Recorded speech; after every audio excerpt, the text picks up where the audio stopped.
Sa baryo na lola ko, ang pabasa tuwing Semana Santa ay hindi simpleng tradisyon lang. Para iyong ugat ng buong komunidad, isang bagay na nagpapatuloy kahit nagpapapalit-palit ang mga mukha ng tao kada taon. Mula pagkabata, nakagisnan ko na ang mahabang tolda sa tapat ng chapel, ang lamesang puno ng mga kandil at bulaklak, ang aklat ng pasyon na balot sa lumang plastic cover, at ang walang patid na tinig ng mga nagbabasa mula umaga hanggang madaling araw. Noong bata pa ako, hindi ko gusto ang pabasa. Mahaba, nakakaantok, at paulit-ulit. Ngunit sa pagtanda ko at pag-college sa lungsod, nagbago ang tingin ko rito. Nang mga panahon na yan, ang pagbabalik sa baryo tuwing Holy Week ang isa sa iilang pagkakataong parang may buo pa ring bahagi sa buhay ko na hindi naaabot ng ingay, pressure at gulo ng syudad. Nang taong iyon, umuwi ako ng Miyerkules Santo. Pagdating ko pa lang sa baryo, ramdam ko na agad ang pagbabago ng paligid. Maaga pa lang ay tahimik na ang mga kabahayan. Ang mga kapitbahay ay abala sa paghahanda ng mga kandila at pagkain para sa mga tutulong sa chapel. Pagsapit ng Huwebes Santo, nagsimula na ang pabasa.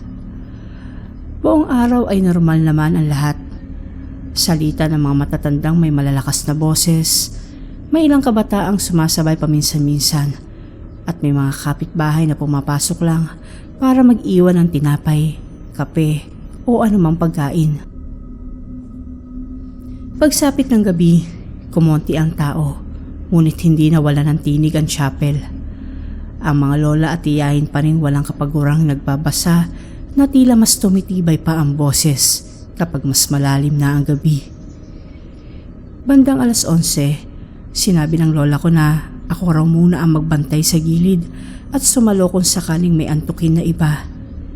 Hindi naman talaga ako magaling sa tono ng pabasa, pero marunong akong sumabay at maghawak ng libro, kaya pumayag na rin ako. Habang mas lumalim pa ang gabi, may kakaibang pakiramdam na unti-unting bumabalot sa chapel. Hindi ito takot agad. Una, parang sobrang pagod lang. Iyong tipong mabigat ang talukap na mata, mainit ang batok, at parang humahaba ang bawat minuto. Ngunit habang nakaupo ko sa gilid at pinapanood ang pag-indayog ng mga katawan ng mga nagbabasa sa tono, napansin kong may kakaibang kapal ang boses sa hangin. Mas marami ang tunog kesa sa bilang ng tao. Noong una, inisip kong epekto lang iyon ng echo sa maliit na chapel. Kapag sabay-sabay ang tono ng 2 o 3 tao, madali talagang magbukhang mas marami ang umaawit. Ngunit habang tumatagal, mas lumilinaw sa pandinig ko na may mga boses na hindi tumutugma sa mga bibig na gumagalaw sa harap ko. May mababang tono sa likod. May mas mahahabang hinga sa pagitan ng mga taludtod. May parang dagdag na himig na wala naman sa sinumang nakaupo roon. Pagsapit ng 1:00 ng madaling araw, lalong kumonti ang tao. Ang ilan ay nakatulog na sa bangko sa labas. Ang iba ay pumunta sa kusina sa likod para magkape. Ang 2 matandang nagbabasa sa harap ay parehong mabagal na ang kilos dahil sa antok.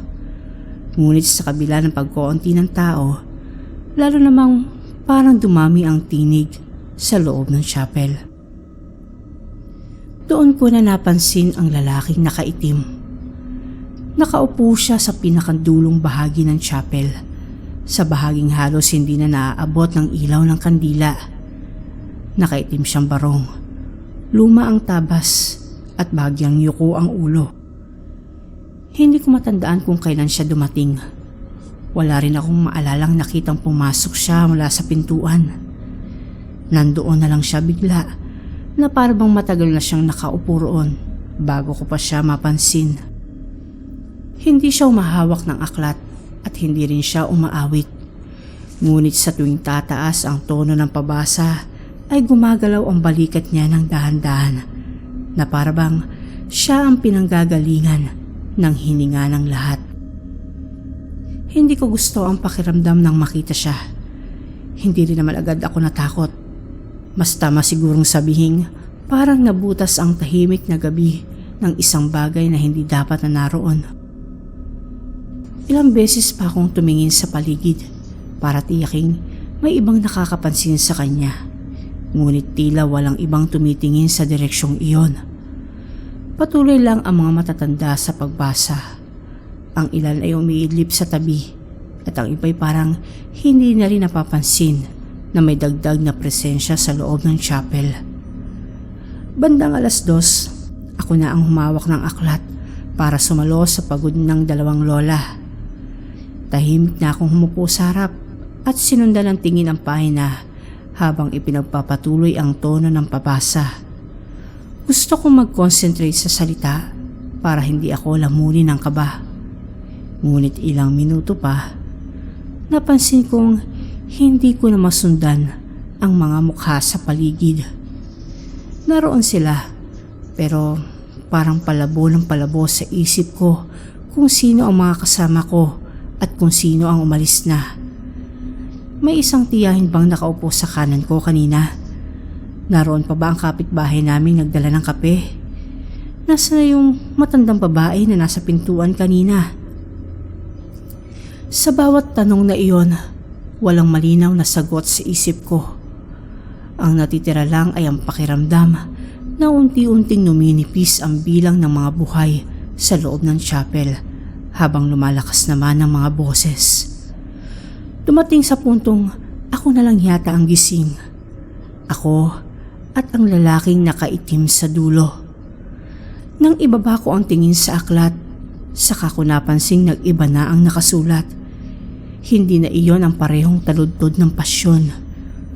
Una, inisip kong baka mali lang ang pahinang nabuksan ko. Ngunit habang tumatagal, lalo kong nakumpirmang hindi ito ordinaryong teksto. Nakasulat na roon ang mga pangalan ng mga tao sa baryo. Isa-isa. May pangalan ng mga matagal nang namatay. May pangalan ng mga lolo at lola na matagal ko nang nakitang inilibing sa sementeryo. May pangalan ng batang nalunod sa ilog noong dekada 90. May pangalan ng dating kapitan na inatake sa puso.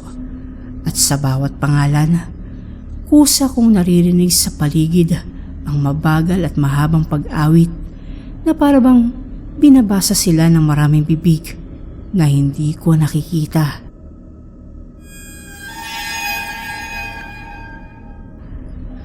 Gusto kong ihinto ang lahat. Gusto ko nang tumayo at lumabas. Ngunit habang nakatitig ako sa aklat, may kung anong bigat na pumipigil sa mga kamay ko. Para bang dapat kong ipagpatuloy ang pagbabasa at may naghihintay na matapos ang listahan. Habang bumababa ang mga mata ko sa pahina, dumating ako sa huling linya. Pangalan ko. Sa mismong sandaling iyon, naramdaman kong sobrang lamig na ng buong chapel. Hindi simpleng lamig ng madaling araw. Lamig iyon na parang biglang nawala ang lahat ng init sa loob ng mga dingding. Ang apoy ng mga kandila ay tila humaba at naging maputla. Ang mga anino sa sahig ay tila naglapit-lapit. At ang mga boses, ang mga dagdag na boses na kanina ko pang naririnig, ay lalo pang lumakas. Hindi sila umaawit. Binabasa nila ang mga pangalan. Dahan-dahan akong nag-angat ng ulo at tumingin sa lalaking nakaitim. Naroon pa rin siya. Ngunit nang tumama ng buo ang ilaw ng kandila sa kanyang mukha, saka ko nakita na wala pala talaga siyang mukha. As in blanco. Makinis at maitim lang ang bahagi sa ilalim ng buhok at noo niya na para bang may anino noong humubog ng ulo. Pero hindi na tinapos ang anyo.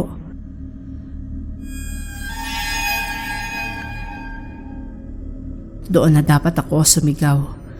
Ngunit ang kakaiba, hindi takot ang unang dumating sa akin, kung hindi isang napakalalim na pag-unawa.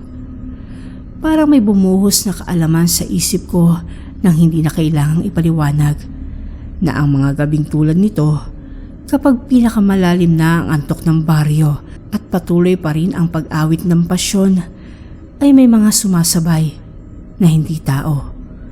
At kapag masyado kang puyat, masyado kang bukas, at masyado kang matagal nang nakatuntong sa pagitan ng dasal at antok, maaari kang makarinig ng ibang listahan. Listahan ng mga susunod. Hindi ko alam kung gaano katagal akong nakaupo roon pagkatapos noon. Ang huling malinaw kong naaalala ay ang pakiramdam na parang may malamig na daliri na dumadampi sa bawat pahina ng aklat habang kusa itong bumabasa ng pabaliktad. At sa bawat balik ng papel ay may mga boses na sumasabay na parang walang katapusang eko ng baryo. Pagmulat ko, maliwanag na ang umaga. Nasa harap pa rin ako ng aklat. Nakayuko sa mesa. Masakit ang leg ko at tuyo ang lalamunan. Palibot sa akin ang ilang matatanda. Ang lola ko, ang dalawang tiyahin na parehong namumutla. Ayon sa kanila, mag-isa raw akong umaawit sa harap ng aklat ng halos 3 oras. Wala na raw ibang taong gising sa loob ng chapel. Iyong dalawang lola na dapat kahalili ko ay parehong nakatulog sa bangko sa labas. Ang kusina sa likod ay bakante rin. At nang balikan nila ako bandang madaling araw, narinig daw nila akong patuloy na umaawit sa iisang tono. Kahit wala na raw dapat binabasa sa pahinang bukas sa harapan ko. Dahil tapos na raw ang bahaging iyon ng aklat, matagal na. Noong tignan ng lola ko ang mismong pahina, namutla raw siya. Hindi niya agad sinabi kung bakit. Ngunit nang makalis na ang ilang tao, sa kanya ipinakita sa akin ang pinakailalim ng pahina. Doon, sa bahaging wala dapat sulat, may bagong linya na tila isinulat sa kumpas na tinta, ngunit hindi namin tiyak kung kailan lumitaw. Hindi pangalan ko ang naroon, kung hindi petsa ng libing ng lola ko. 3 araw matapos ang Semana Santa, inatake siya sa puso habang nagpapahinga ng hapon. Hindi na siya umabot sa ospital. Magmula noon, may bahagi sa isip kong gustong ipaliwanag ang lahat bilang epekto ng puyat, pagod at takot. Posible namang nakatulog ako sa harap ng aklat at nanaginip lang ng gising. Posible ring may lumang sulat na hindi lang namin napansin agad noon sa pahina. Posible ring pinagtagpi-tagpi lang ng isip ko ang mga boses at anino dahil sa init, kandila at kawalan ng tulog. Ngunit hanggang ngayon, may isang bagay akong hindi pa rin malimutan. Noong burol ng lola ko, habang nakaupo ako sa gilid ng kabaong at nakatingin sa rosaryong hawak niya, narinig ko sa likod ang pamilyar na himig ng pabasa. Mahina lang, halos tunog hangin. Nang lumingon ako, wala namang taong umaawit. Pero sa pinakadulong bahagi ng lumang bahay, may isang lalaking nakaitim na nakatayo sa ilalim ng mahinang ilaw. Nakayuko ang ulo, tahimik, at kahit wala siyang mukha, alam kong nakatingin siya sa akin.